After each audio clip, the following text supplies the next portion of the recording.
Hello po sa inyong lahat mga ka-crypto. Ako po si Pinoy Crypto Trader at sa video na ito ay atin pong pag-uusapan ang tungkol dito sa aking technical analysis kay Solana. Ngayon pong March 15 taong 2024. At ayan, nandito po tayo sa daily chart time frame ni Solana at nakikita po natin na binangga niya ang major resistance line natin dito sa 175.12.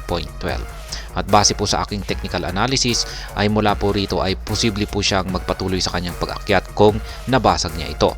Pero kung pag hindi, ay makakaranas po muna siya ng consolidation dito sa ilalim ng resistance line natin dito or makakaranas siya ng correction.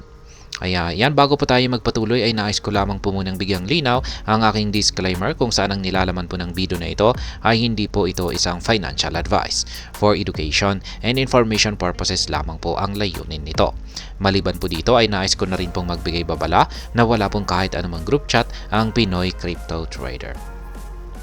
At bago po natin umpisahan ang pagti-technical analysis dito kay Solana, ay check po muna natin yung balita ito.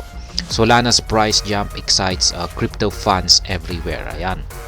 Yung pagtalon daw po ni Solana na ito, ayan, mula po kasi rito galing po siya dito sa resistance line natin dito sa dating resistance line dito sa 139.01 ay ayan, lumundag po siya at binangga po niya yung sunod na resistance line natin dito sa 175.12. Kaya yan yung mga crypto funds, yan, lalong-lalo na yung mga investors dito or Solana enthusiast. Yan, mga investors ni Solana ay yan, sila po ay nagkaroon ng excitement or nagsasaya po sila kasi nakikita po nila na tumataas or lumalago yung kanilang holdings dito kay Solana. Yan, dito naman po tayo sa kanyang latest tweet dito sa kanilang X account ay meron na pong breaking news dito kung saan ang Parallel TCG ay nilaunch na po nila yung kanilang bagong AI powered game na Parallel Colony dito kay Solana. Ayan, Colony. At atin na pong ipagpatuloy ang ating pagte-technical analysis dito kay Solana. At yan na nga, nakikita natin na yung nabuong candlestick po natin kahapon ay binangga po niya ang resistance line natin dito sa 175.12. At yan, mukhang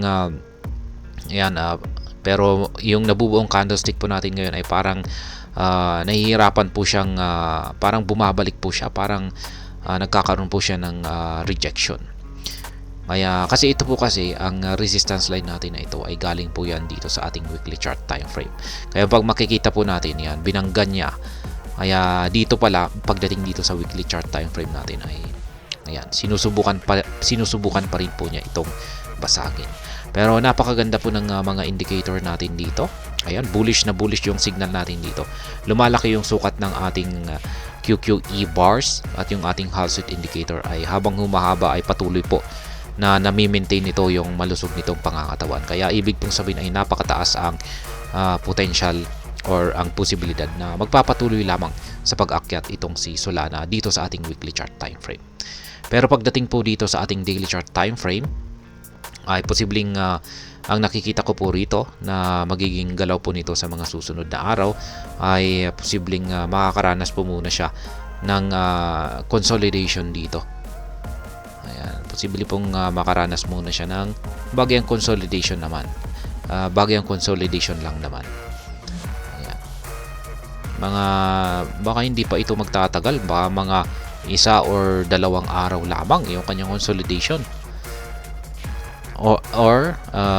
Yan, siya po ay agad na magpapatuloy sa kanyang pag-angat sa presyo or pagtaas sa presyo. Ayan, nakikita natin nagbago na. Kanina ay bearish lamang ito. Tapos ngayon ay naging bulls yung nabubuo na candlestick nito. Kaya yan po yung aking nakikita na magiging galaw dito ni Solana. Pero yun, mas mataas po talaga ang posibilidad na yung majority na magiging galaw nito ay aakyat siya. Magpapatuloy siya sa kanyang pag-akyat. Kasi kung i-check natin dito sa ating weekly chart time frame ay ayan po talaga. Pero depende po kung ano yung kalalabasan ng weekly candlestick natin dito. Nakasalalay po rito sa ating weekly candlestick. Kung pag nagsara po yung kanyang katawan dito sa ilalim, ay mukhang makakaranas siya ng isang medyo matagal-tagal na consolidation or correction. Kaya ayan, pero dito sa daily chart time frame ay ayan, napaka-bullish po kasi ng signal na rin dito. Yung ating Hall Sweet indicator ay ayan, habang humahaba ay nami-maintain po niya yung kanyang malusog na pangangatawan. Kaya ibig sabihin ay uptrend. Ayan, uptrend na uptrend po tayo rito. Kaya yan po ang ibig sabihin ng Hall Sweet indicator.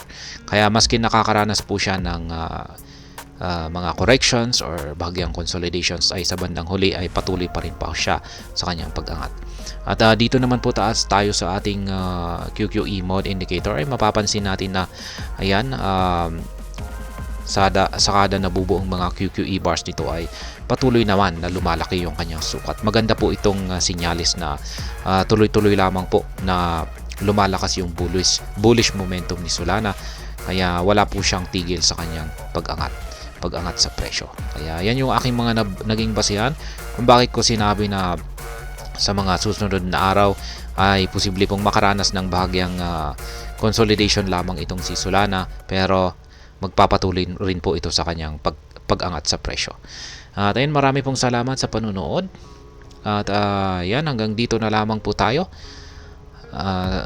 Kung inyo po itong nagustuhan, ay pakiclick lamang po ang like button nito. Para naman po sa mga bago lamang dito, kayo po ay aking inaanyayahan para mag-subscribe. At ayan pong muli, maraming salamat sa panonood. Ingat po tayo lagi at God bless po sa ating lahat.